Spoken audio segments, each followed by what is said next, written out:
El día de hoy vamos a continuar con el conversatorio sobre la pubertad. El conversatorio pasado sirvió como una introducción bastante interesante hacia los temas que nos ha tocado vivir dentro de nuestras experiencias eh, de pubertad. En esta ocasión vamos a abordar un poco el tema del enamoramiento en esta etapa, pero no de manera romántica, sino un poco todo lo contrario, porque a partir de este primer acercamiento que tuvimos y el que tendremos el día de hoy, vamos a analizar, a reflexionar un poco sobre las dinámicas de violencia que empiezan a darse de manera individual en durante esta etapa. Los micromachismos, eh, las violencias de pareja y las primeras manifestaciones de odio que se conocen como homofobia. No sé, el miedo no es lo mismo que el odio. Entonces, vamos a abordar un poco eso y intentaremos también ir un poco hacia las implicaciones de tener relaciones afectivas o incluso sexuales durante la pubertad y las exploraciones sobre las preferencias sexuales, las identidades de género y todos los temas relacionados. El conversatorio pasado estuvimos justamente haciendo un esbozo de todas las temáticas que podrían surgir de este tema de la pubertad. Em, Creo que muchas cosas las dábamos por hecho y al momento de estar conversando surgieron, ¿no? Por ejemplo, esta cosa del enamoramiento, surgió pues de repente como ciertos cambios y ciertas contradicciones que se dan a esa edad y que justo en retrospectiva nos hicieron como comprender pues dónde viene este como mito, ¿no? Que se dice de que la pubertad es una etapa de muchos cambios, que la pubertad es una etapa muy difícil. Es como lo que habíamos dicho hace un par de sesiones, me parece, que al final cuando estás viviendo esa etapa, pues la sobrevives, ¿no? Y la sobrellevas. Y cuando la reconstruyes desde tu presente, eh, puedes llegar a conclusiones que quizás no tenías en esa época, ¿no? Y puede parecer más violento de lo que fue. Pero bueno, un poquito eso. Este, Hoy nos propusimos hablar más del enamoramiento, que pues, es también algo que me parece que no se debe dar por hecho y decir, ah, pues es que pues los chavitos, ¿no? Empiezan de noviecitos y son relaciones, pues de niños, ¿no?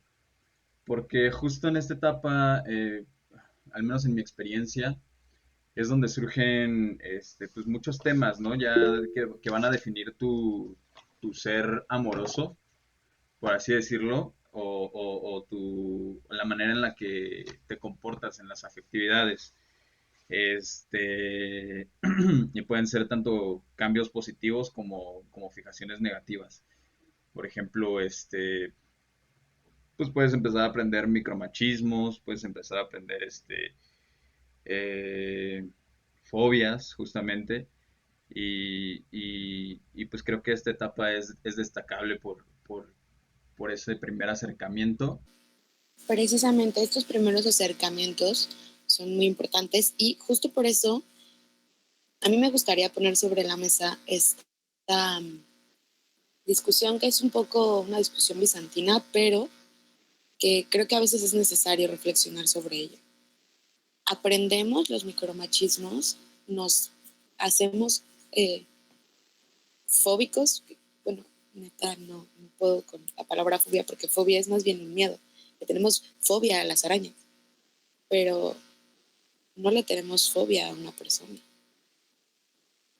¿no? Entonces, no sé.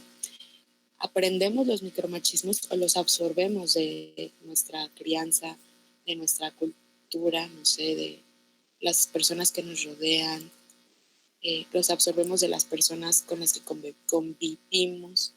Entonces, no sé, ¿alguien quiere opinar acerca de esto? Hola, ¿me escuchan bien? ¿Bajito? Bien, va. Yo creo que de los que estamos aquí, fui la única que no estuvo el conversatorio anterior, creo, no sé. En ese sentido,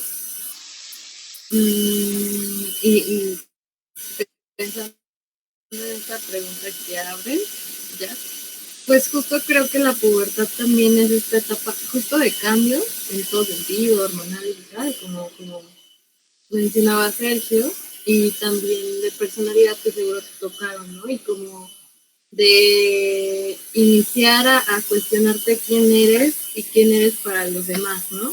O sea, como de proyectar. Supongo que en esta etapa también empezamos a replicar un montón de, bueno, en todas, porque desde la infancia, pues un niño que es abusado y maltratado en su casa, obviamente va y lo replica a la escuela o demás, ¿no? Con sus compañeros. ¿Me escuchan? Sí. Ya. Pero creo que justo acá empezamos a marcar, ¿no? Más radicalmente nuestras decisiones. Como, o sea, pensándome en mi secundaria, pues un montón de pretensiones por pertenecer a o por agradar o gustar a alguien, ¿no? En ese sentido, pues creo que también tiene mucho que ver con el despertar hormonal. Y claro que creo que ahí empezamos a replicar sobre nosotros mismos, sobre mí misma, empecé a replicar estos micromachismos. O sea, como el prototipo de morrita que podría ser atractiva para otro morrito en estos amorcitos de manita sudada, ¿no? Como por ahí nos decía Carlos de alguna manera. Entonces, justo creo que ¿de dónde replicamos los micromachismos? Pues por supuesto que yo lo veo mucho en el núcleo familiar y en todos los referentes estéticos, belleza cosmética, ¿no? Que en mi caso, y pienso que a las morras se nos impone. Desde las toallas sanitarias, ¿no? Y las morritas que salen como modelos de toallas sanitarias, hasta la paleta de sombras, los labiales, no sé, yo incluso compraba un chingo de cosas en catálogos de agua. Entonces, ¿cómo estos micromachismos se encuentran hasta en el catálogo, sí? Ahora no se diga el más media televisión, ¿no? Que en mi momento, pues sí, yo recuerdo ver televisión, no sé qué tanto la bandita de que vea, o redes, porque yo me acuerdo que yo abrí mi Facebook en secundaria porque el vato que me gustaba fue el que me dijo, ¿cómo que no tienes Facebook? Yo tengo desde hace mucho. Entonces yo abrí Facebook, ¿no? A mí no me tocó tanto todavía el boom de las redes, pero bueno. Entonces justo, por supuesto, creo que desde ahí, o sea, yo creo que fue la etapa más dura para empezar a cuestionar mi ser mujer o mi ser morrita atractiva para alguien. Y desde ahí imponerme micromachismos a mí, ¿sí? A mí para agradar. Y bueno, en el núcleo familiar, pues mi familia es de que padre, madre, hija, y pues mamá rol casa, cuidadora, padre rol trabajador, proveedor. Entonces, bueno, en mi casa sí que hay roles de género micromachistas o muy machistas marcados, ¿no? Entonces, bueno, ahí yo pondría y dejaría.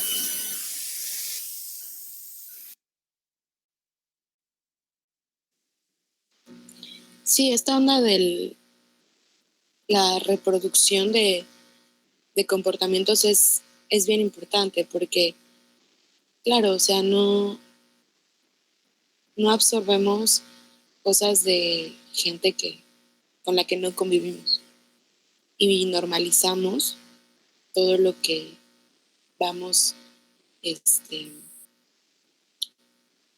a lo que estamos acostumbrados. Entonces, no sé, a lo mejor para mí puede ser normal comer eh, pasta los viernes, ¿no? Pero para otras personas no lo es. Y este es un ejemplo muy burdo, pero así como para mí puede ser normal que mi mamá sea la que tienda todas las camas, para otra persona no lo es. Y, y qué tipo de comportamientos, qué tipo de costumbres incluso vamos absorbiendo como lo que tiene que ser. Cuando, vaya, cualquier persona me podría decir, oye, si comes pasta todos los viernes, te va a dar un subidón de carbohidratos y pues, no sé, o sea, mejor balancea tu dieta a conforme tus necesidades físicas, ¿no? Cualquier otra persona puede llegar y decirme en el otro ejemplo, oye, tú dormiste en esa cama, ¿por qué no la atiendes tú? ¿No? Entonces, una de las primeras cosas que creo tenemos que empezar a remarcar, no sé, me llaman la atención a mí, es que no nos cuestionamos las cosas porque las vemos naturales, como respirar. Y en el momento en el que empezamos o alguien más nos las cuestiona, primero se nos hace, podremos decirlo como violento, porque están cuestionando nuestra forma de ser, pensar o actuar. Pero cuando las vamos desmenuzando, la cosa va cambiando. Y en este momento, Carlos quiere intervenir, así que adelante. Sí, pero respecto a lo que dice Hats y lo que dice Nancy, yo creo que también estaríamos adelantando un poquito en cuestión de etapa de crecimiento si decimos como que nadie nos lo cuestiona, porque pues sinceramente yo cuando me empecé a cuestionar mis propias cosas fue como después de la preparatoria, o sea, ya tiene un chingo después. Y creo que eso es algo general, ¿no? Yo no creo sinceramente que un adolescente tenga un pensamiento crítico tan desarrollado, y no como por mal pedo, pero sí hay cosas que tienes que pasar en la vida para desarrollar un pensamiento crítico. Y justo iba sobre respecto a la normalidad. Sí está dentro de la normalidad pues ver todo este tipo de actitudes machistas y micromachismos, etcétera, etcétera. Pero más allá de eso, yo creo que en la etapa de la adolescencia es donde luchamos o nos esforzamos por pertenecer a un círculo social que nos acepte. Y este círculo pues ya sea amigos, ya sea pareja, ya sea familia, de alguna manera vamos a replicar los mismos comportamientos al grupo del que queremos pertenecer. Y eso inclusive yo creo que se ve reflejado en los adolescentes que sienten rechazo hacia su propia familia, porque a quienes ya no quieren pertenecer, a quienes quieren pertenecer ya no es a la familia, sino es otro grupo nuevo de personas. Y pues justo ese grupo de personas también puede ser una sola persona, ¿no? Ahora, había mencionado Hats que justo ahí es cuando se empiezan a desarrollar las fobias, y que decir fobia es algo como bien difícil porque realmente la fobia es un miedo, y yo también concuerdo, o sea, lo que sentimos hacia las personas pues sí puede ser miedo, no lo niego, pero realmente dudo que una persona homófoba tenga miedo a los homosexuales, ¿no? Pero yo creo que algo que une el miedo y el odio es el pánico, y el pánico es algo que sí es que está muy presente inclusive en esta cosa de la normalidad. Cuando nosotros no respondemos a la normalidad, entonces hay un pánico por el rechazo, y justamente lo que hacemos es atender a la norma. Entonces también habría que pensar como tenemos pánico a no pertenecer, ¿no? En la adolescencia.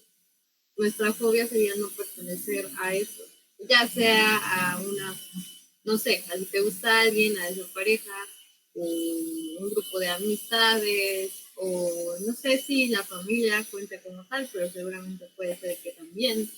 Entonces eso, nuestra fobia como adolescentes es no pertenecer a algo, ¿no? Pero creo que en el pertenecer es igual, estar en búsqueda de cierta identidad, propia o no propia, pero sí decirnos, es que a mí me gusta esta música, o es que nosotras nos vestimos así, ¿no? Entonces creo que también por ahí, o nosotras comemos pasta todos los días, y tú no. También creo que el pertenecer y excluir, ¿no? Como quién sí entra y quién no entra y por qué. ejemplo, como anécdota, la única vez que, o sea, el único año de secundaria que me dediqué a estudiar fue el año que sentía que no pertenecía a ningún círculo social. ¿Por qué? Porque yo tuve 3 cambios de secundaria. O sea, en primero estudié un año, en segundo estudié otro y en tercero estudié otro, en otra escuela. Em, entonces yo cuando llegué a segundo grado, estudié en una escuela de la CDMX y llegué a un contexto como bien distinto del de toda mi primaria y de mi primer año de secundaria, ¿no? Este, pues no sé qué pasaba, pero pues la banda ya estaba bien avanzada y todos escuchaban reggaetón, ¿no? Bueno, ya era la época, ¿no? Ya era más o menos la época. Pero bueno, en mis escuelas del Estado de México, pues todavía era la onda del rock y la onda de, bueno, ustedes saben. Entonces, cuando llego a este contexto, pues yo en primera no conocía a nadie. En segunda, pues no tenía gustos afines como con esa normalidad, ¿no? Y, y pues no sé, o sea, en tercera pues también era de que vivía con mis abuelitos y pues no podía hacer como cosas divertidas, ¿no? Después de la escuela y así, entonces era como algo súper raro. Em, y entonces, pues, ¿qué hice? Pues fue el único año que recuerdo que realmente me dediqué a estudiar. Pero pues lo pienso en un contexto donde hubiera sido un poco más agresivo y tal vez, este, no sé, tal vez hubiera conocido a personas incorrectas o algo así y hubiera eh, caído a, a conductas extrañas, ¿no? O drogas o no sé, algo por el estilo. Em, y esta idea de no pertenecer, pues recuerdo que sí me causaba como un poquito de ansiedad en esa edad. Pero pues ya después se me quitó, ¿no? Cuando regresé a otra escuela en el Estado de México. Y pues ya. Eso era por esto que comenté que la fobia, o nuestra fobia como adolescentes, era no pertenecer, ¿no? Como eso era el mayor. Bueno, pues yo sí me identifico con eso. Mm, También yo me pienso mucho en relación con una amiga, que fue como mi amiga de toda la secundaria. O sea, éramos como, nos vestíamos igual, nos gustaba la misma música, usábamos prácticamente que la misma ropa, ¿no? Y bueno, muy curioso, como cómo necesitas ese refuerzo o ese par, ¿no? Que claramente y posteriormente, no sé, pienso ya en mi CCH, ya no fue así, pero justo es que fue en esa edad que lo necesitaba y vaya que lo necesitaba y me daba cierta ansiedad no tenerlo, como tú lo nombras, ¿no? Eh, También en mi caso el reggaetón, pues desde el primero acá sí abundaba, era lo que había. Entonces yo venía como de esta onda de que medio emo de My Chemical Romance, este, de la primaria, y entonces entré a la secundaria y yo me identificaba con esta onda rockerona. Y, pero sí fue un gran choque, como ese para mí, como ver que ya los apartados o los apestados eran los rockerones, ¿no? Ya no, y entonces los cool y como los grandes y los popus, los que salían en moto en la noche, o que tenían, pues sí, eran los que escuchaban reggaetón. Entonces, para pertenecer a eso, pues tenías que entrarle a esas otras dinámicas. Entonces, era un poco como esa resistencia a entrarle, pero al final, pues terminé entrándole para pertenecer a eso, ¿no? Como otra vez, la ansiedad por no pertenecer me hizo un poco desligarme de eso para entrar a lo otro.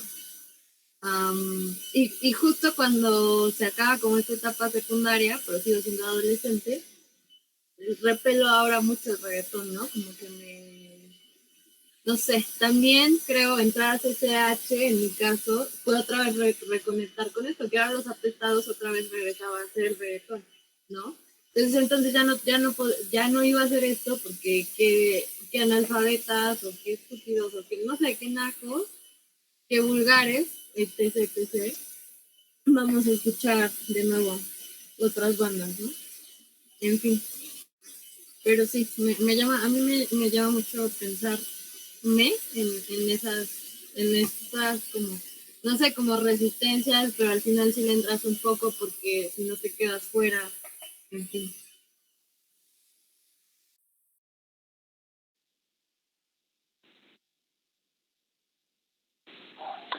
A mí, por ejemplo, en cambio, en este citar de experiencias que estoy llevando, en lo personal, más que miedo a rechazo, era como esas ganas de ser reconocida. Eh, Porque yo fui, o sea, de padres distintos, entonces no tenía como mucha oportunidad de meterme en rollos de. Pero siempre me identificaban con el grupo de chavitas que, pues, que eran así, ¿no? Que escuchaban reggaetón, que estaban a la moda, que tenían novios, que shalala. Entonces, para mí estaba chido pertenecer a un grupo que los maestros odiaban porque decían estas morras rebeldes, ya sabes, todo. Pero esta niña estudia, esta niña, no sé, o sea, se aplica en la escuela, es responsable y todo, o sea, como que esa posibilidad de seguir siendo estudiosa, pero también estar en el desmadrito, encantaba, o sea, yo era feliz. Y era lo máximo que podía hacer, porque mis papás me iban a permitir hacerme cortes de cabello que estaban de moda, escuchar música que estaba en ese momento, ¿no? Entonces, para mí fue más fácil aprender estas cosas, ponerlas, aunque no las hiciera, aunque no las viviera, aunque no me identificaran. Eh, sí, justo, saberlas, conocerlas, saber de qué estaban hablando, ¿sabes? Para pertenecer necesitaba saber de qué estaban hablando, por lo menos, aunque yo no lo practicara, aunque yo no me gustara incluso estas modas que ellas seguían, por ejemplo. Y entonces tenía facilidad de estar con las niñas populares, pero también ser responsable, también hablarme con los niños que eran los nerds del colegio, con las niñas más tímidas. Entonces siempre yo me llevaba con todos, pero me identificaban con el grupo popular, entonces para mí eso era como cool, era lo chido. Entonces, más que, o bueno, sí, también podría decirse que era un miedo a un rechazo, pero más bien siento que era la comodidad de que me identificaran en ese grupo sin ser quien era, ¿no? Sí, de hecho, ahorita lo que mencionas me parece, me recordó justo a una teoría que es la teoría del poder pasivo. Antes estaba pensando, en medio, digamos, como de todos los discursos, estaba pensando que justo el pedo de la identidad se basa como dentro de las fuerzas mayores. Siempre queremos pertenecer a las fuerzas mayores y a lo dominante. Pero pensando justo en lo del poder pasivo, yo recordé que, por ejemplo, yo mi identidad dentro de la adolescencia la formé justo dentro de este poder, porque yo, más allá de querer pertenecer, quería no pertenecer a cierto grupo de personas. Esto tiene que ver ya como con otros factores, porque era un niño medio mamón, entonces más bien como que la gente de ahí no me agradaba y yo no quería pertenecer a ellos. Entonces, al contrario, creo que yo hacía todo lo posible por no pertenecer. Bueno, sigo haciendo. Y justo yo lo que hacía era como todo para no pertenecer a ellos. Y al fin y al cabo, como que yo adapté esa normalidad a mí y al final me terminó agradando y me quedé en esa normalidad. Aquí lo que me parece justo interesante es que yo, más allá justo de querer pertenecer a un grupo de personas, quería mantenerme alejado de todo ello, pero de alguna forma también trataba de acogerme de lo que yo consideraba normalidad. Por ejemplo, desde toda mi adolescencia, desde toda la vida he sido gay, pero en la adolescencia obviamente no lo admitía y obviamente era como, justo tenía este pánico por salir de la normalidad. Y yo creo que, bueno, una de las opciones que yo pensaba era como, bueno, tal vez sea una opción establecer nuevas normalidades, pero yo creo que dentro de estas normalidades también se podría opacar justo este poder pasivo que varias identidades se pueden crear desde ahí, porque justo estaríamos negando a que hay identidades que se crean desde la negatividad y no desde la positividad.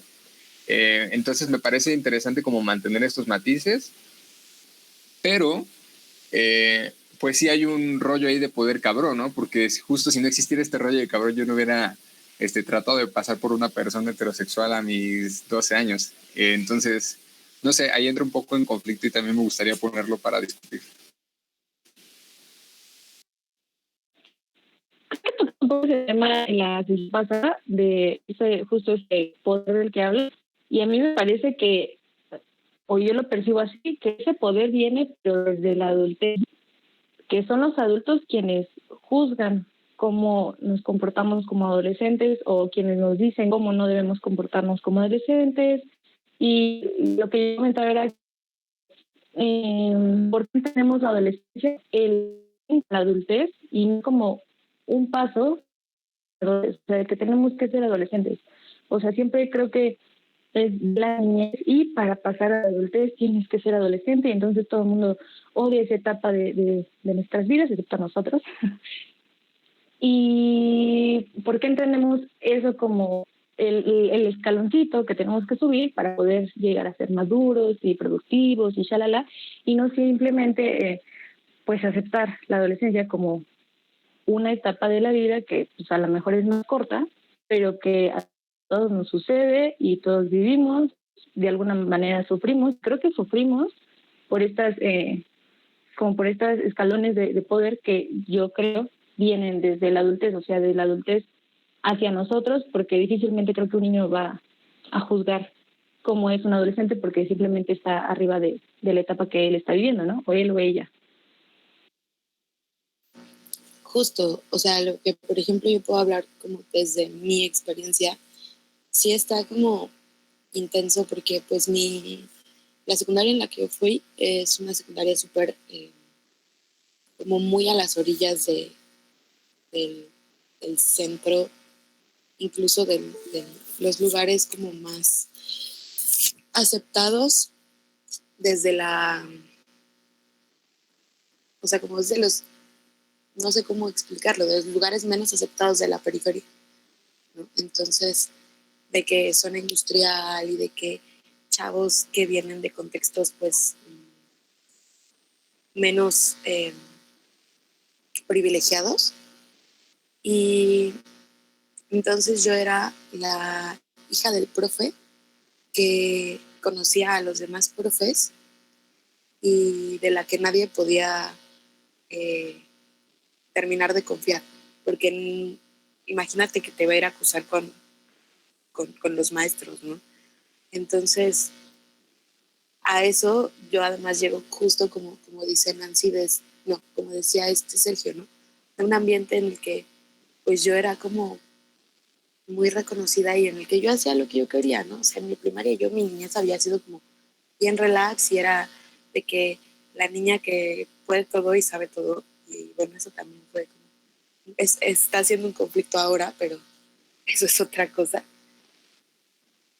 Y entonces, pues yo así de que reggaetón ni sabía que existía básicamente, y, y entonces era esta como doble necesidad de que me aceptaran, ¿no? Y fue muy pesado porque primero era como de que esta guerra como con los rockeritos que decían, es que la música que tú escuchas no es música porque es muy plástica, ¿no? Y de que los reggaetoneros era como de, no, o sea, tú ni te acerques, pinche niña fresa, básicamente, ¿no? O sea, ¿qué haces aquí? Y yo así, y entonces yo era como muy acogida como justo por este círculo de adultos y era como muy, muy, muy extraño porque era como que los adultos me aceptaban, pero porque justo yo era muy distinta al común del adolescente o del preadolescente eh, que predominaba en ese ambiente. Y cuando yo empiezo a intentar que estas personas de mi edad me acepten, fue muy, muy, muy chocante porque entonces ya los adultos tampoco me querían porque te estás haciendo una mala persona. Y estos chavos eran como de, o sea, pues si quieres sí ven, pero ven a 2 metros porque si yo saco una chela aquí porque soy muy rebelde, me vas a ir a acusar, ¿no? Y entonces llegó un punto en el que para mí era muy pesado existir en la secundaria porque estaba yo sola con mi mente, ¿no? Y además, pues, esta facilidad que algunas personas eh, tenemos para retener información y que si nos preguntan, en el momento contestamos, ¿no? Entonces, wow, no, la más inteligente, ¿no? Entonces era como que tenía todo para que la gente, pues, me hiciera fuchi. Y yo lo sentía así.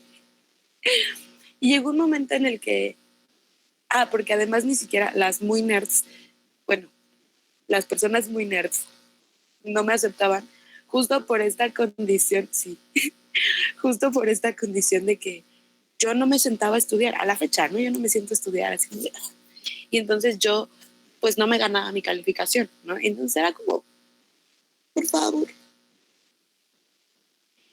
Y llegó un punto en el que yo dije, ¿saben qué? Ya va, o sea, esto no me, no me agrada y estoy sufriendo mucho. Y empecé como a relajar todo y no voy a decir que empecé a tener amigos porque realmente no lo considero así ya ahora, pero sí empecé a tener personas como más cercanas, ¿no? Vaya, me empezaron a invitar como a las fiestas, que era lo que importaba en ese momento. Y, y después, pues ya, o sea, como que las cosas se fueron relajando mucho, porque al final, pues también era el hecho de que estos güeyes y estas mujeres, estos todes, tenían que convivir conmigo, porque yo no me iba a salir de ese círculo. Y entonces era como esta lucha de que las dos partes van a existir y pues mejor adáptense, ¿no? Que también es una lucha de poder muy fuerte, que no vemos en ese momento, porque estamos más ocupados tratando de que no nos hagan fuchi, aunque ya nos hicieron fuchi. Y después de que toda esta aceptación de humo empezó a llegar, pues pasó que de repente era como de, pues es que tú eres la hija del profe. Y entonces tú puedes agarrar sus listas, ¿no? Y entonces puedes ponerme 10, ¿no? Y era como de, no. Y mucha gente empezó a acercarse a mí para ver si podía cambiarles la calificación. Y era como de, güey, o sea, ¿estás bien? Y, o sea, neta que ese proceso se me hace como súper, como, no sé qué adjetivo ponerle, como súper grumoso, porque era de que de repente eh, todo estaba tan burbujeante que, que había como tantas cosas que ver que yo no veía nada. Y mientras era como de, bueno, pero saca 10, pero bueno, oye, es que tienes que hacer esto desde los adultos y los, las personas de mi edad era como de, güey, o sea, vámonos de pinta. Y yo como de, güey, mi papá está aquí a un lado, no me puedo ir de pinta. O sea, sí topas, ¿no? Y entonces, no sé, o sea, es muy confuso. Y aunque esto es como un nivel como muy extremo de confusión, creo que a veces lo vivimos así, ¿no? Este proceso de aceptación de alguien acépteme, pero que me acepten justo como decía Carlos, las personas que yo quiero que me acepten, pues es un pedote porque, para empezar, porque quieres que te acepten, ¿no? Porque quieres ser conocida, ¿no? O quieres que te reconozcan justo, ¿no? Pero obvio, a las personas cool no las reconocen porque sacaron 10 en todo o porque leyeron 2 libros, ¿no? O sea, las reconocen justo como por empezar a explotar estas cosas que decía Nancy, ¿no? Y todo esto que vemos en nuestro ambiente mediático, que si ya, que si ya tuviste novio, que si ya, que si ya besaste a alguien, que si, güey, o sea, neta, en ese tipo de ambientes en los que yo me desenvolvía, era como de, güey, es que ¿a poco nunca has probado el cigarro? Y Y entonces sí era como, no, vete, no puedes estar con nosotros, ¿no? Y entonces tú empiezas a hacer cosas no por curiosidad propia. O sea, no digo que todo lo hagas llevado, llevado por la corriente, pero, pero sí hay veces que como, como adolescentes, incluso creo que todavía en la preparatoria, nublamos nuestra capacidad de decisión de manera consciente para ir con los demás. Creo que es muy importante esto que dices porque, o sea, a mí me salta mucho también el papel de la escuela. O sea, la escuela pues, es el medio, ¿no? En el cual te desenvuelves durante esta etapa. No hay de otra. Bueno, te desenvuelves socialmente. Eh, y yo, por ejemplo, después de todo este rollo de segundo de secundaria, cuando volvía a tercero, pues casualmente a esa escuela se habían cambiado varios amigos y amigas de la primaria, ¿no? Entonces fue súper fácil adaptarme, y de repente, pues ahí tuve, en ese año, fue creo que de las pocas épocas de mi vida donde tuve más amigos, pues hombres. Y me sentí cómodo, la verdad, pero la onda con esa escuela, creo que ya les había comentado a Carlos y a Hatsid en alguna ocasión, es que esa escuela había sido femenina durante muchos años. Y entonces mi generación, a la generación donde yo entré a tercero, fue una generación que venía o sea, las mujeres venían de una escuela pues, exclusiva de mujeres, ¿no? De una primaria exclusiva de mujeres y de un primero de secundaria exclusivo de mujeres. Apenas su generación iba a ser la última que le había tocado como ese año de exclusivo y cuando se volvió mixta la escuela, pues se volvió un cagadero, ¿no? Porque bueno, lo que reconocimos cuando se los platiqué a Hatsibe, pues es que esa escuela realmente no estaba adaptada con un sistema académico para mujeres. O sea, no era un sistema académico normal, mixto, normado. Y entonces de repente las mujeres como que no se adaptaban a ese sistema y había mucha rebeldía, ¿no? Y entonces, pues sí, este cuestionamiento a la autoridad, ¿no? Que en este caso es la escuela. Y bueno, de repente pues, se rumoraba que pues, la escuela pues, tenía muchos casos de cosas, ¿no? Que se hacían en los baños, porque pues las morras pues naturalmente pues querían explorar, ¿no? Y querían explorarse, solo podían explorarse a sí mismas, ¿no? Al ser una escuela de un solo género. Entonces, pues este cambio a de repente dejar inscribirse hombres, pues es muy significativo, ¿no? Y es un cambio muy violento, no solo para las autoridades, sino más que nada para las alumnas, ¿no? Que les tocó como esa transición. Y de repente los hombres llegamos a una escuela donde las chavas, pues estaban mucho más abusadas que nosotros. O sea, realmente eso era lo que pasaba. Las chavas estaban mucho más abusadas que nosotros. Y pues de repente yo a la segunda semana que entré a esa secundaria, pues ya tenía novia, ¿no? Y tenía una novia que pues, prácticamente empezamos a hablar porque pues ella quiso, ¿no? Y pues yo no sabía nada de la vida y pues dije, va. Entonces, ahí sucedieron varias cosas.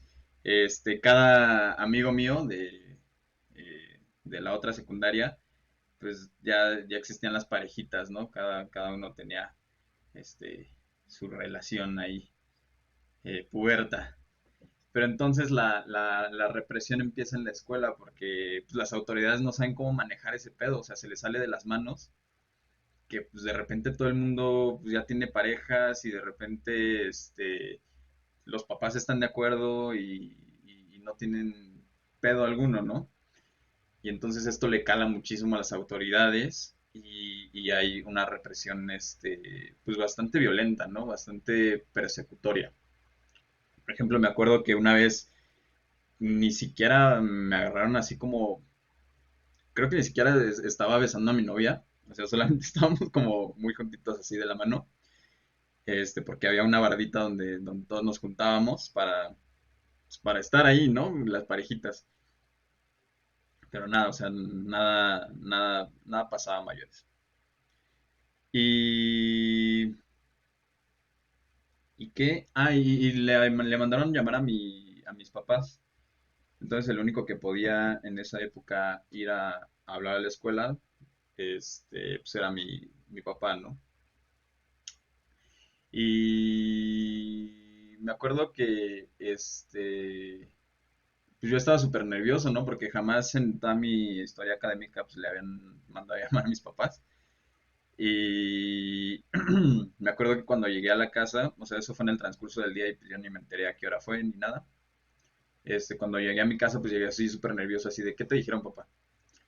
Y, y pues ya me contó, ¿no? O sea, pues nada, me dijeron que, pues efectivamente, ¿no? Lo que sabíamos, que pues, tienes novia y que pues, estás con ella, o sea, nada grave. Eh, en esa etapa, entonces uno está muy contrariado porque de repente los papás como que te dan permiso de tener novia, pero en la escuela hay mucha represión en ese sentido. Entonces tú de cierta manera aprendes a manejar este tipo de relaciones pues de una manera muy privada, ¿no? Y ahí viene un conflicto con la privacidad en la afectividad, que de repente pues es algo que se puede ir arrastrando y de repente tú ya no te relacionas de una manera sana al querer hacer tus relaciones privadas. Entonces ahí surge esta dicotomía entre lo privado y lo público. Todo eso, o sea, de repente las relaciones se manejan de una manera como tan, incluso clandestina, tan por las sombras, que te crees que hacer eso es lo normal y está bien, ¿no? ¿Y por qué se manejan de esta manera? Porque nunca te hablan de que eso es posible, ¿no? O sea, porque pasas de ser un niño o una niña a de repente poder tener pareja. Pero ¿en qué momento puedes tener pareja? ¿O por qué puedes tener pareja? ¿Y por qué esa es tu decisión? ¿O por qué esa no es tu decisión y es decisión de tus padres? ¿O, y por qué de repente hay cosas que entonces en la clandestinidad se están volviendo como más llamativas, ¿no? Porque es más fácil ir eh, a darte un beso con tu novia, con tu novio, atrás de la barda de la escuela o atrás de los salones o en el baño y, y no pues, de una manera como más normal, ¿no? O sea, como normal en la banca o whatever, ¿no? O sea, fuera de la escuela con tu... ¿Y por qué entonces empiezas a buscar más cosas que hacer? ¿No? Un poco incluyendo la cultura mediática de la que hablaba Nancy.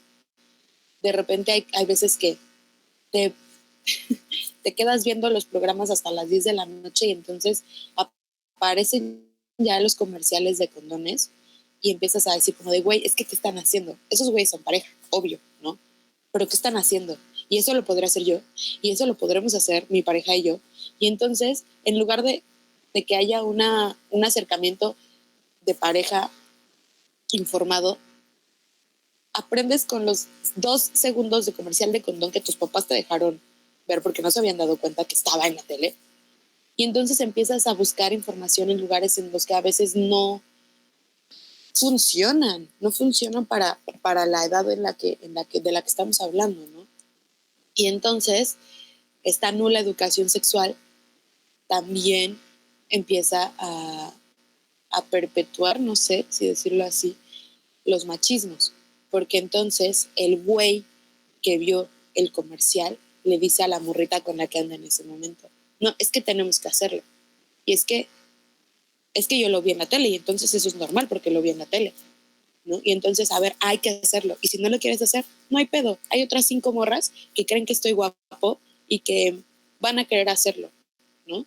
Y entonces, ¿sabes qué? A la chingada. Y entonces, la primera violencia machista que sientes de verdad, ¿no? Porque no es que antes no haya habido otras, porque obvio que te vieron los calzones cuando ibas subiendo las escaleras y se quedaron ahí los vatos para verlos, así específicamente. Obvio que te dijeron que no hablaras en clase de tecnología porque pues eres morra y tú qué vas a saber de tecnología, ¿no? Pero eso estaba normalizado. Pero que un vato te diga, vete a la chingada porque no quisiste hacer lo que yo quería que hicieras conmigo, ahí la empiezas a sentir. ¿Por qué? Porque empiezas a sentir esta necesidad de aprobación. Y entonces, ¿sabes qué? No me dejes. Me dejo hacer lo que quieras, pero no me dejes. Porque si no, voy a quedar como estúpida ante todas, ¿no? Y todas y todos van a creer que soy una estúpida, y que soy una tibia, y que soy una... Pero en cuanto se enteren de lo que hiciste con ese güey, te van a decir, no, pues es que eres una puta, y es que eres una zorra, y entonces vienen estos dobles juicios que vamos aprendiendo porque a lo mejor a la amiga de tu mamá la engañaron y tu mamá lo único que supo decir fue, es que la que se metió con ese güey es una puta, ¿no? Y entonces tú empiezas a seguir esos comportamientos, ¿no? O a lo mejor no engañaron a la amiga de tu mamá ni nada, pero a tu amiga, a su mamá sí lo hicieron. Y tú estabas comiendo en casa de tu amiga cuando estaban discutiendo todo eso y lo escuchaste. Y dices, bueno, o sea, es una señora, está más grande que yo y sabe de lo que habla. Y entonces vas reproduciendo esos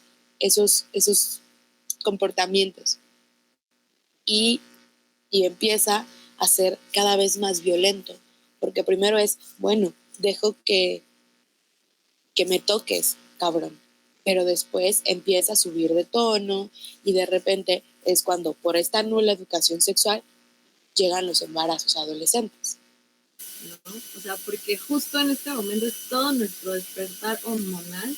Mi primera menstruación fue a los 12 años. Me acuerdo que era un tabú, o sea, neta, o sea, mi abuela y mi madre me dijeron como, esconde la toalla, que nadie sepa que estás menstruando porque se pueden burlar de ti. Entonces era todo un reto. Me acuerdo que iba en pants esos días y como que me atoraba con un segurito la toalla en el pants, así súper top secret, ¿no? De que nadie sepa que estoy menstruando, ¿no? Y para mí, pues era lo normal. O sea, lo normal era top secret. No, esto no se dice y nadie sabe que estoy acá. Bueno, eso es la menstruación. Ahora, que te hablan en la secundaria, pues sí creo que en algún momento abrimos aparato reproductor femenino y masculino, súper esquemático, frío, y no sé, así diseccionado y rarísimo, ¿no? Y por otro lado, más bien como todo este argüende entre compañeros, ¿no? Como justo lo que dicen, como las morritas que son las locas, ¿no? O las putas que se van a coger bien chavitas con los vatos, pero que son las popus, pero qué tal. O las morritas que escuchan reggaetón, pues son esto, ¿no? Y en fin. Y los vatos igual, sus desmadritos. A mí sí me tocó, o sea, debo decir, una educación como de muy baja calidad, ¿no? Estoy en una zona muy, pues sí, era en su momento era semi-rural y no sé, yo creo que actualmente sigue siendo clase media baja, en muchos casos baja. Entonces, así como educación sexual, pues ni en los papitos, ni mucho menos en los hijitos, ¿no? Y en ese caso también era la anécdota que creo que ya les había platicado. Uno de mis mejores amigos, yo me juntaba en mi último año, me acuerdo mucho, con 3 hombres, una mujer y yo, más, ¿no? Y de esos 3 hombres, Cristian, me acuerdo mucho de Cristian, salimos de la secundaria y lo que nos enteramos es que luego fue, o sea, se embarazó, ¿no? Con la morrita con la que estaba. Y justo aunque entre morrillos hablaran de eso, o digamos que los primeros acercamientos a estas pláticas, pues yo las tuve con esos amiguitos, estos 3 amigos que me cuidaban, ¿no? Y ellos me cuidaban mucho y yo les llevo con todo mi corazón. Pero bueno, yo tuve esa suerte y ellos me enseñaron y ellos me abrieron. O sea, no fue como que en la familia, no fue, o más o menos, ¿no? Tampoco es como que sea padre. Pero en la secundaria per se jamás, ¿no? O sea, jamás una plática sobre esto es un condón, ¿no? O hay estos métodos si vas a iniciar a tener una vida sexual activa y entonces tienes que hacerte estos estudios porque tú como mujer puedes tener tantas cosas. No, por el contrario, justo como la represión, ¿no? En mi caso sí había orientadores, pero nos dejaban hacer lo que queríamos. En mi secundaria, la verdad es que X jamás fue como, si estás empezando con el noviecito, te voy a llamar a tus papás, no, jamás. Y no sé, cosas, incluso peleas, quizá en golpes a lo mejor hacían algo, quizá, porque tampoco era algo muy real. Pero justo el orientador, nuestros orientadores tampoco nos decían absolutamente nada. Entonces eran rumores, ¿no? Como iniciar a vivir una sexualidad, pero entre rumor y rumor, y entre lo que a lo mejor el hermano grande de tu amigo le dijo a tu amigo y el amigo te lo compartía. Y amigos como los míos, ¿no? Que Cristian, inmediatamente que salimos de la secundaria, pues fue papá. Entonces, ¿qué pasa cuando chavitos de 15 años que ni siquiera han disfrutado de su sexualidad tienen hijos, ¿no? Y que ni siquiera tienen una educación media superior, ¿no? Apenas tienen educación básica. En fin, no sé, como me lo cuestiono mucho y acá era lo que les decía. Acá nada más creo que 2 entramos al UNAM y de esas 2 yo soy la primera en que acaba la UNAM. En fin, ¿cómo de todos estos filtros nos vamos quedando? No sé cuántos de mi generación ya sean papás, porque creo que es algo muy probable también. En fin, creo que por ahí lo voy a dejar, pero justo pues no hay educación sexual y por ende muchas cosas más, ¿no? Terrible. Sí, algo que yo he descubierto es que tal vez el temor de los adultos a las relaciones o aprender del adolescente es más bien por miedo a las consecuencias de una relación sexual no protegida. Y se me hace como bastante contradictorio que es a lo que más le teman, lo que más nos prohíban, pero lo que menos nos enseñan. Y en lo personal, siempre escuché a mis papás decir que es que los papás de tal persona son muy permisivos, ¿no? Pero quizá en la parte de ellos que yo no concuerdo tal vez o que a mí no me gustó fue que también la prohibición es una forma de poner esos límites que no permiten al adolescente tal vez, ¿sabes? Moverse sanamente, ¿no? En su etapa. Afortunadamente yo siempre he sido como que muy curiosa, investigo, leo, me gusta saber cosas que a lo mejor mis papás no estarían dispuestos a explicarme. Y no es que sea malo, simplemente que creo que ellos crecieron con esas reglas, ¿no? Con esas normas de que la prohibición es la manera en que los niños crecen correctamente. Justo lo que decían, en la escuela teníamos educación sexual, pero era educación sexual como bastante por la superficie. Y creo que también el error de los profesores era esa parte, como decía Sergio, de la autoridad y de que como autoridad entonces también caían en la prohibición, más en tratar de explicar a sus alumnos cómo es que las cosas funcionaban y cómo podían evitarse cosas y por qué algunas cosas no estaban dentro de las reglas o no estaban permitidas, ¿no? Entonces, el acercamiento que yo tuve a estos primeros encuentros sexuales fue porque mis amigas me decían, ¿no? Mis amigas me contaban. Y obviamente, si un adolescente de tu misma edad te está contando desde su experiencia cosas que ni siquiera él mismo o ella misma entiende en su totalidad, pues como que, ¿qué esperamos, ¿no? De esta multiplicación de saberes que en realidad son puras experiencias como bastante básicas.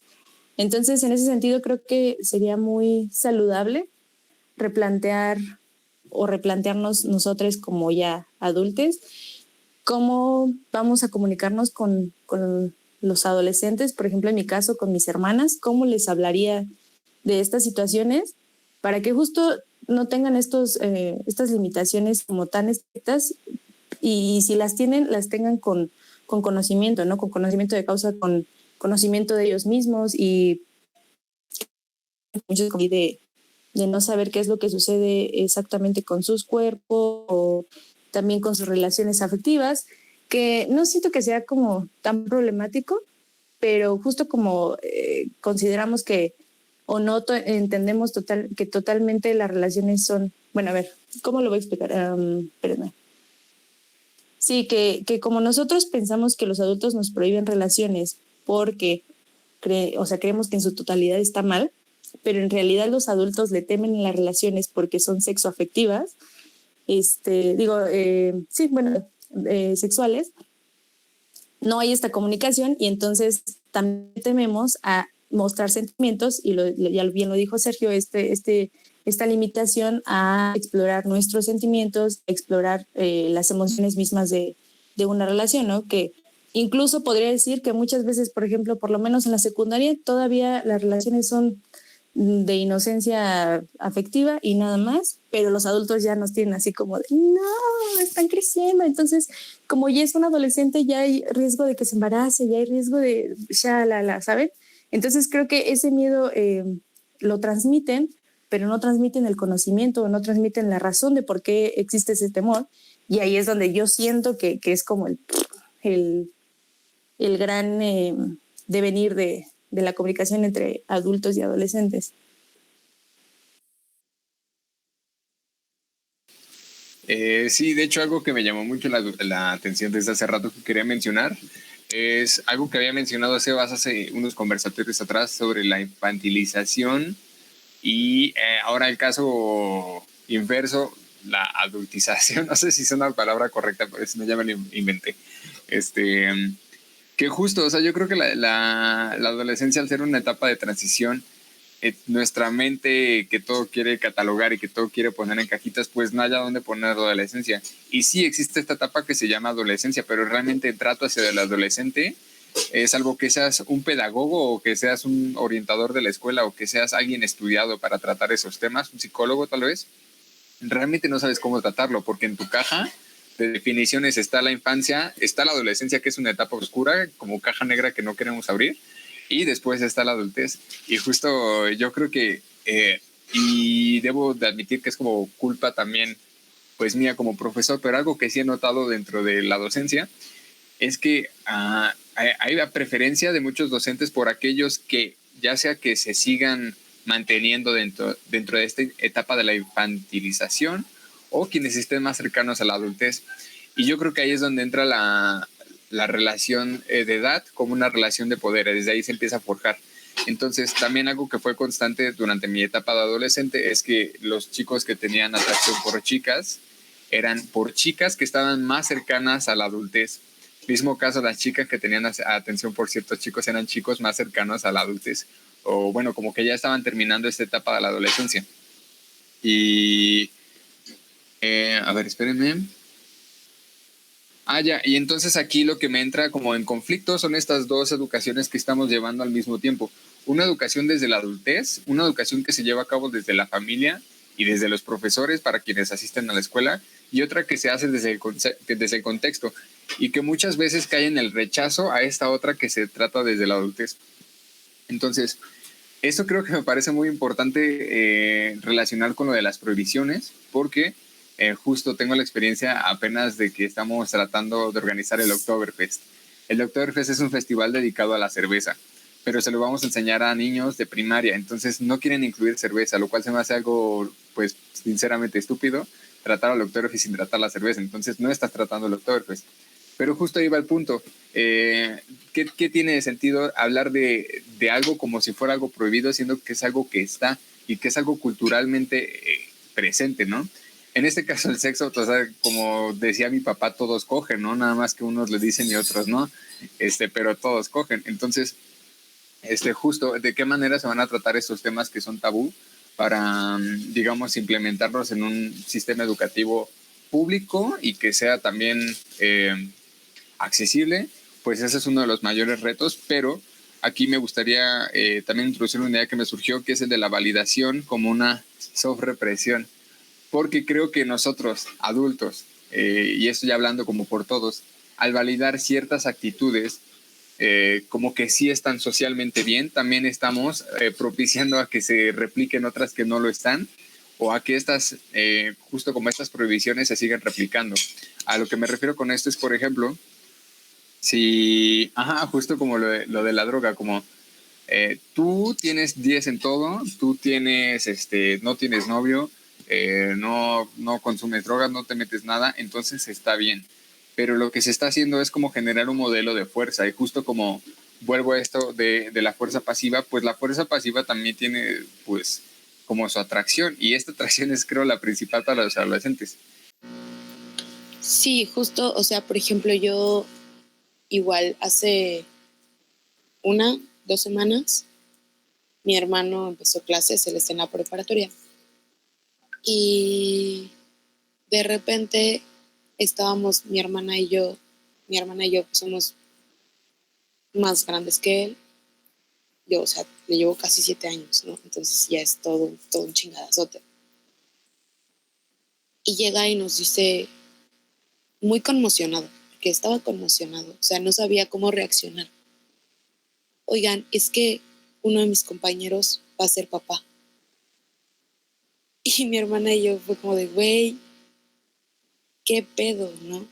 Porque, o sea, y además él estaba como muy impactado también, creo, porque en su idea de su ambiente, él está en una escuela de excelencia, ¿no? Una de las que así entra una persona de todas las que piden, porque piden como 1 millón de aciertos para que entres, ¿no?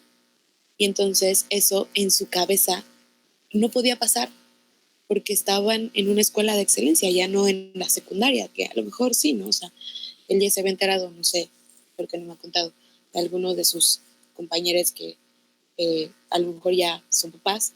A mí me pasó, así que saliendo de la secundaria igual, alguna de mis compañeras ya estaba embarazada, pero a él como que no le cabía. Y a él considero yo, o sea, también no puedo hablar por él, pero considero yo que él es muchísimo menos eh, real, porque al final eh, siempre nos hemos sentido libres, mis hermanos y yo, de, de hablar entre nosotros, claro, nuestra sexualidad, ¿no? Y mi hermano ya, sí, o sea, llega y nos dice, no, o sea, yo no tengo novia y no quiero tener novia y eso me aburre y prefiero seguir con mis juegos, ¿no? Y mi hermana siempre ha sido como muy reservada porque justo a ella se le quedó mucho esta cosa de que el, las relaciones son privadas, ¿no? Y solo compartes lo que está al alcance de todos. Pero yo siempre he sido como muy lengua suelta y entonces de que llego y les cuento así como, no, pues es que aquí me pasó esto, ¿no? Y mi hermano de 15, 16 años escuchando que llegó un vato en la peda y me dijo que le gustaba, ¿no? Y yo así, y él como, güey, qué pedo. Y yo, así, ¿no? Y entonces, de repente, y creo que esto era algo que yo ya había comentado con ustedes, muchas realidades sociales son muy extrañas para mi hermano, porque siempre hemos tenido como esta apertura hacia él, mi hermana y yo, y ya en épocas más recientes mis papás, porque pues se han dado cuenta de que aunque ellos nos oculten las cosas, pues al menos yo ya las sé y pues mis hermanos las van a saber y entonces pues mejor las hablan, ¿no? Ya no tratan de tapar el sol con un dedo.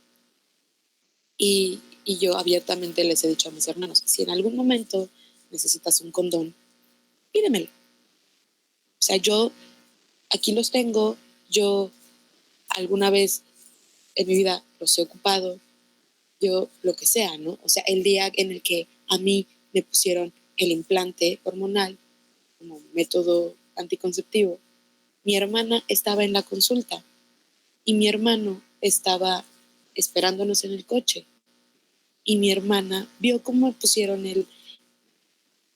la chingadera esta y mi hermano al otro día me dijo, ¿qué te pusieron y para qué sirve? Y entonces, o sea, es este espacio como de privilegio que yo veo en él. No porque en este caso, y esto es algo que ya comentamos hace un buen de conversatorios, ¿no? El privilegio no es malo, la cosa es cómo lo vayas utilizando, cómo lo vayas manejando.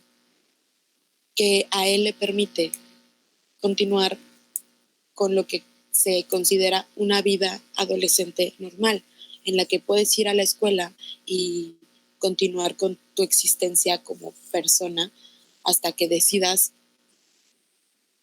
de manera un poco obligada, pero decidas ser un adulto, ¿no? Y como un poco como decía Nancy, a veces esta falta de educación sexual desde las personas adultas coarta un poco toda esta idea que tenemos, ¿no? De la vida como un ciclo. Y había algo que me había llamado la atención como de la participación de Nancy, ¿no? Que de repente decía como de, no, es que pues mi amigo pues no tiene una educación o no tuvo en ese momento una educación media superior, ¿no? O sea, apenas terminó la secu y lo que sea. Y creo que, no sé, o sea, yo lo interpreto como de, güey, o sea, no es necesario como o sea, como persona que lleves ese tiempo de educación. Sin embargo, pues dentro de este sistema no te basta con la secu para subsistir y no subsistir en cuestión de conocimientos, porque eso es algo que en el sistema está como muy deleznado, o sea, sí está bien, o sea, como muy infravalorado, sino que en ningún lado te van a contratar con un buen sueldo o un buen sueldo que te alcance para llegar al final del mes con solo la secundaria. Y entonces eso desata otro tipo de violencias. ¿Por qué? Porque buscas cómo subsistir económicamente en un sistema en el que no tienes posibilidades. Y entonces empiezas a ir a otro tipo de alternativas que a veces no son ni las más legales ni las más seguras. Y entonces, o sea, esto ya es como muy utópico, pero la gente se pregunta, güey, es que ¿por qué los embarazos adolescentes y por qué los morritos son delincuentes? Y es que ¿por qué no se dan cuenta del sistema que crearon personas adultas? Y claro, esto no es una culpa de la generación pasada ni de la de mis abuelos. O sea, esto es algo que ya es muy sistemático, pero justo en el momento en el que empezamos a ver las fallas, las ponemos en duda y las vamos intentando destruir, podemos ir modificando la realidad, ¿no? Y sí, ya lo dije, es muy utópico, pero también las ideas que se tienen de la vida son utópicas y las ideas que los adultos y las adultas tienen de los adolescentes son utópicas. Y entonces, ¿dentro de qué nos estamos desenvolviendo?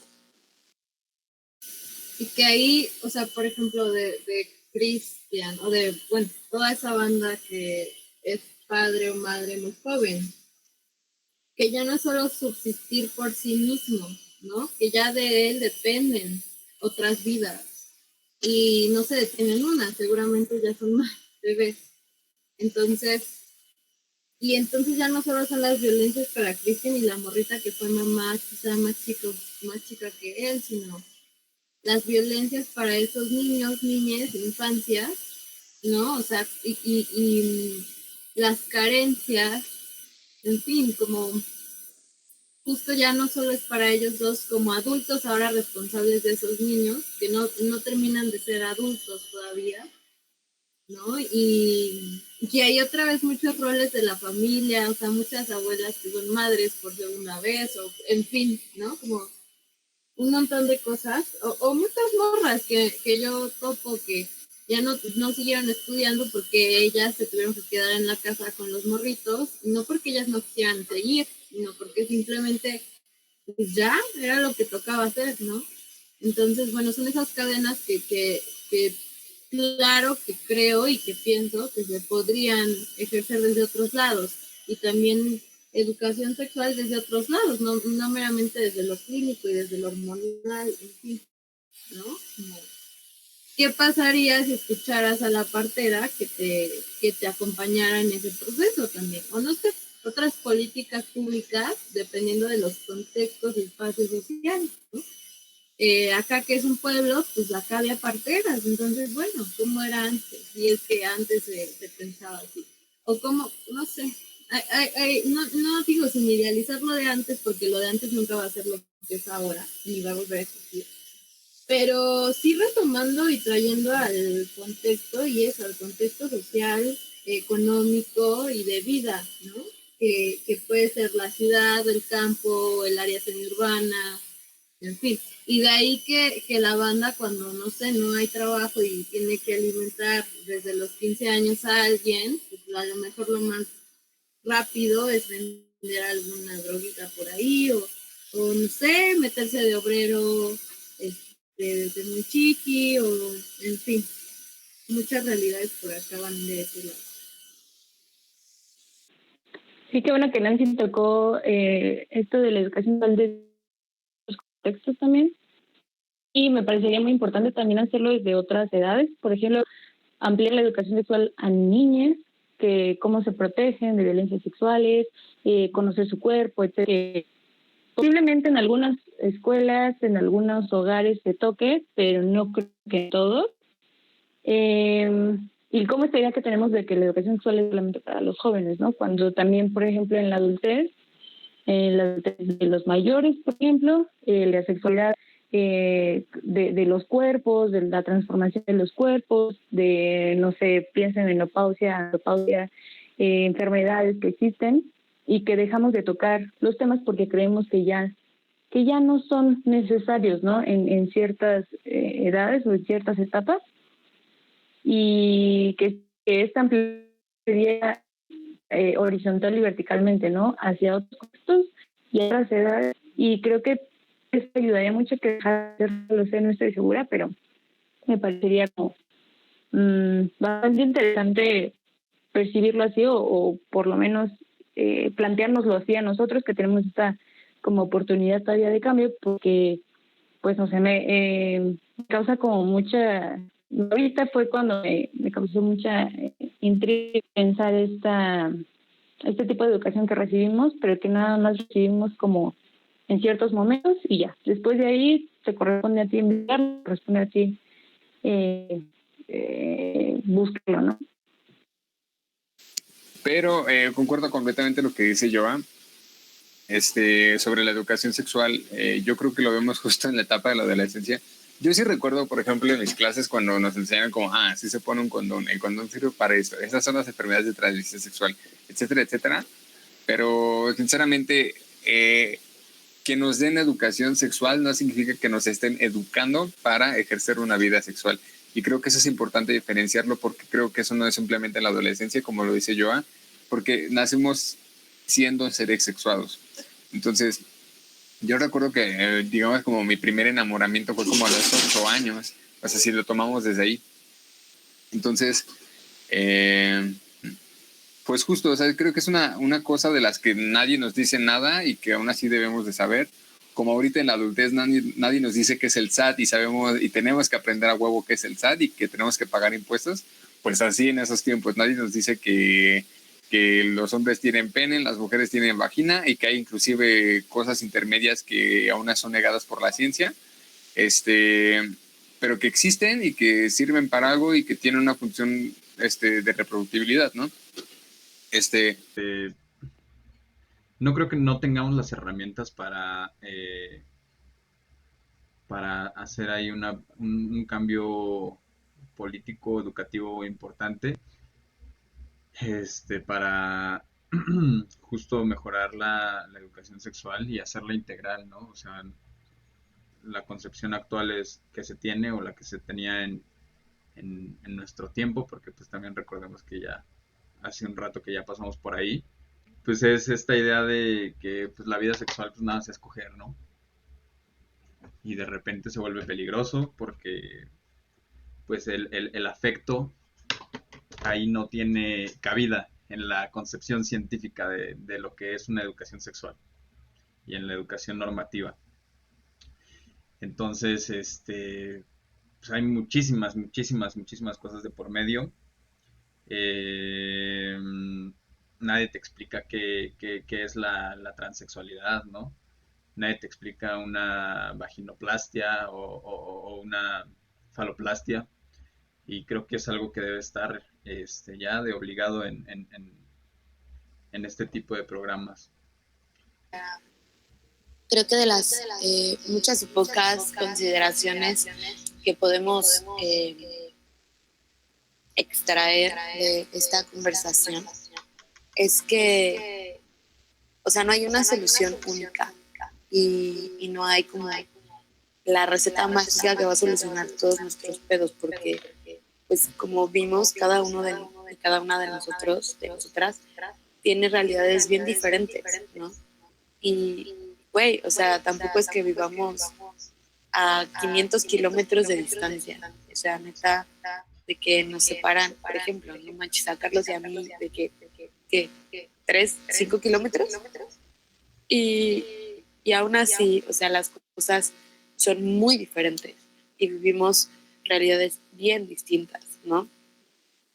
Y no sé, a mí lo que me gustaría dejar un poco para, para la reflexión es primero esto que mencionaba al principio, ¿no? O sea, realmente podemos llamar homofobia o transfobia cuando más bien son actitudes de odio hacia las personas. Y, y sí, ¿qué podemos hacer nosotros como, como personas activas? Incluso eso, no sé, no pretende ser clasista, pero como personas universitarias, independientemente de nuestra profesión, ¿qué podemos hacer para ayudar a las personas en general a encontrar su sexualidad? Porque algo que mencionaban mucho ahorita al final es justo este punto en el que pues, nos dicen que tener una vida activa sexualmente pues nada más escoger, que la única manera en la que te puedes embarazar es cogiendo y que después de coger en educación sexual pues no hay mucho, ¿no? Y la responsabilidad afectiva no entra.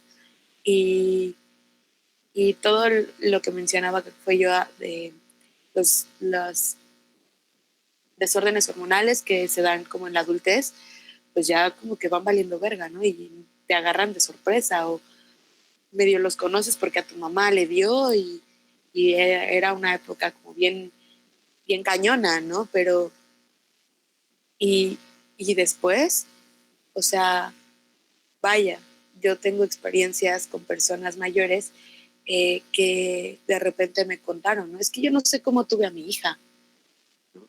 Es que un día yo ya estaba embarazada y yo no supe qué chingados pasó. Y entonces, o sea, neta, la primera vez que me contaron eso, yo tendría, no sé, como unos 17, 18 años, yo ya tenía una vida sexual activa. Y yo dije, güey, ¿qué pedo? O sea,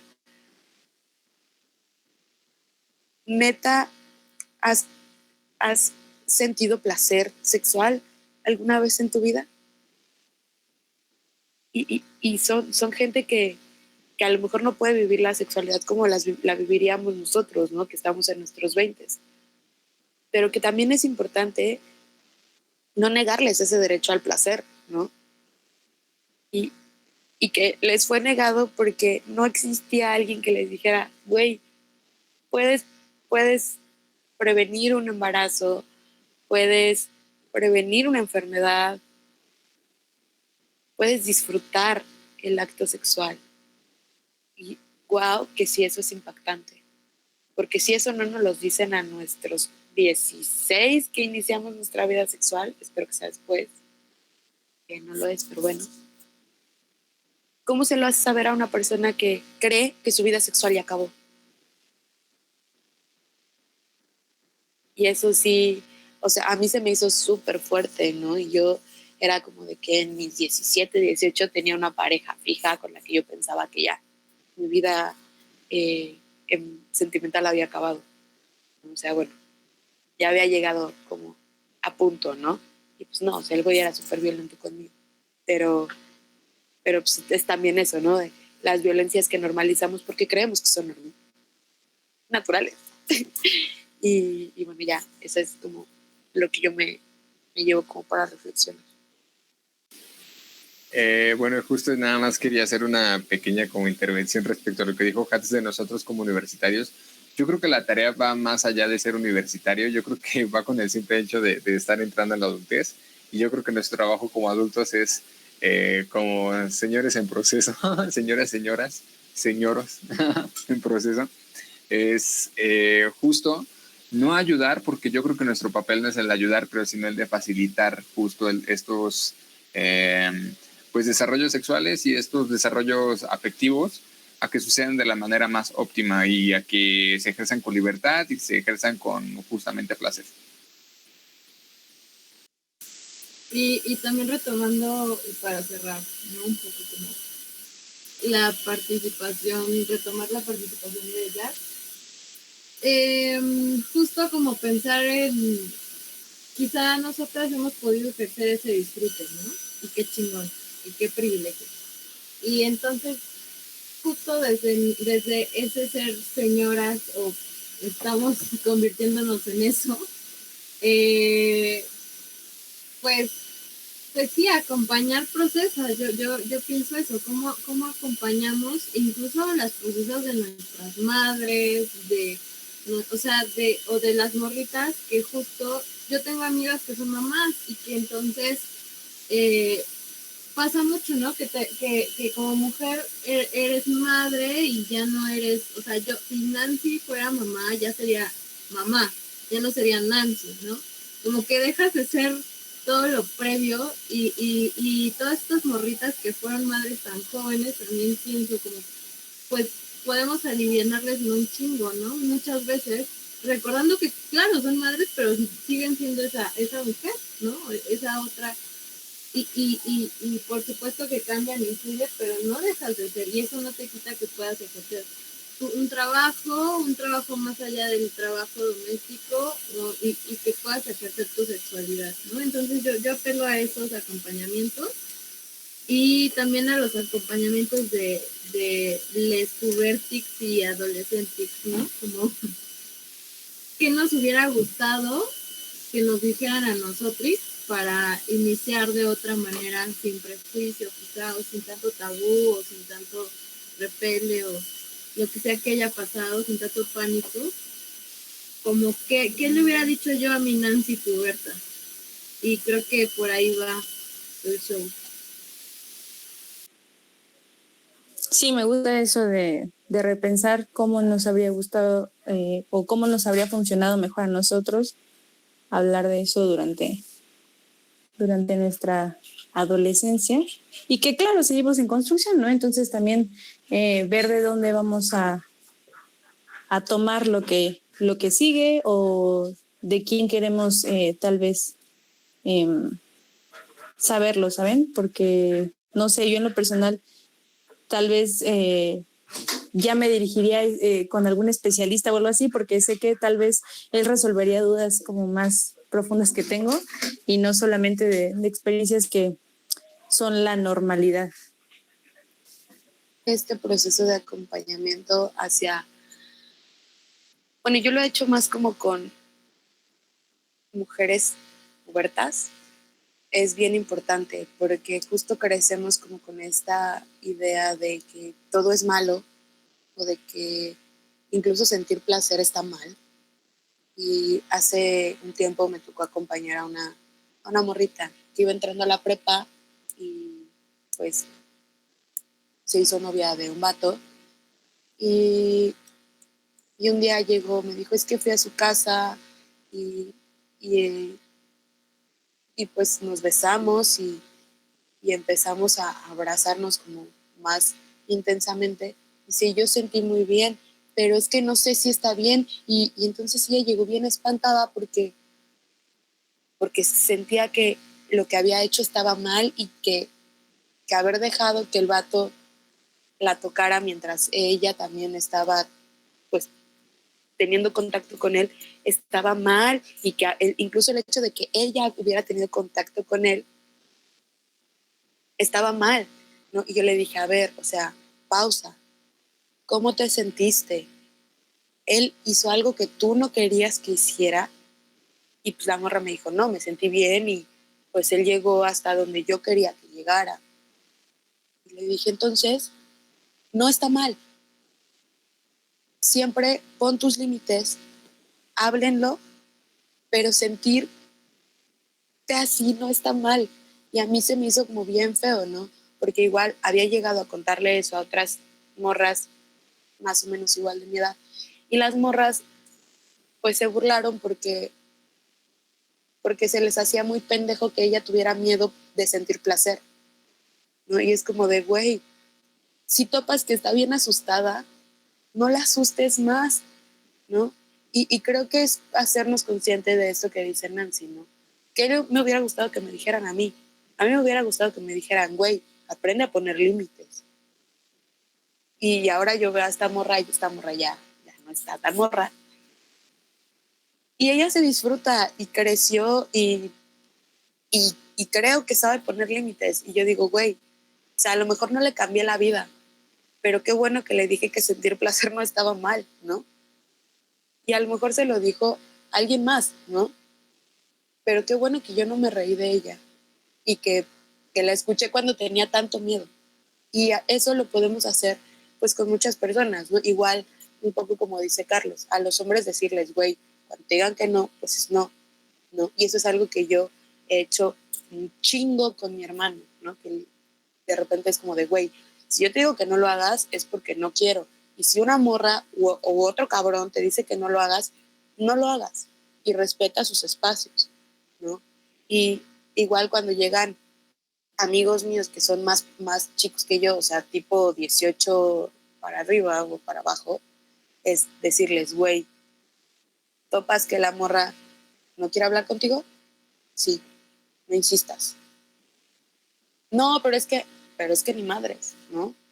Y también a veces es tratarlo con todes y con todix, porque pues no hay diferencia porque estamos bajo el mismo sistema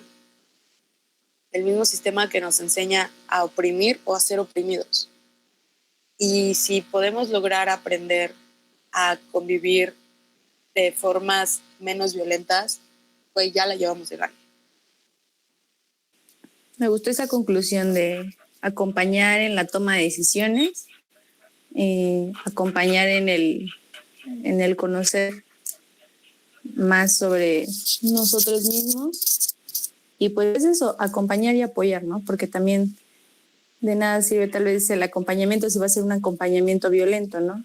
A un acompañamiento donde sientas un apoyo, donde sientas un respaldo y sientas que aunque tú tal vez no eres capaz o todavía no tienes mucho conocimiento de lo que te está pasando como adolescente o puberto o lo que sea, pues puedas confiar en alguien para atravesar esas situaciones, ¿no? Que no necesariamente tienen que ser malas, pero que sí tal vez no entiendes, entonces es mejor vivirlas con alguien que sabe un poco más, que por lo menos siente empatía, ¿no?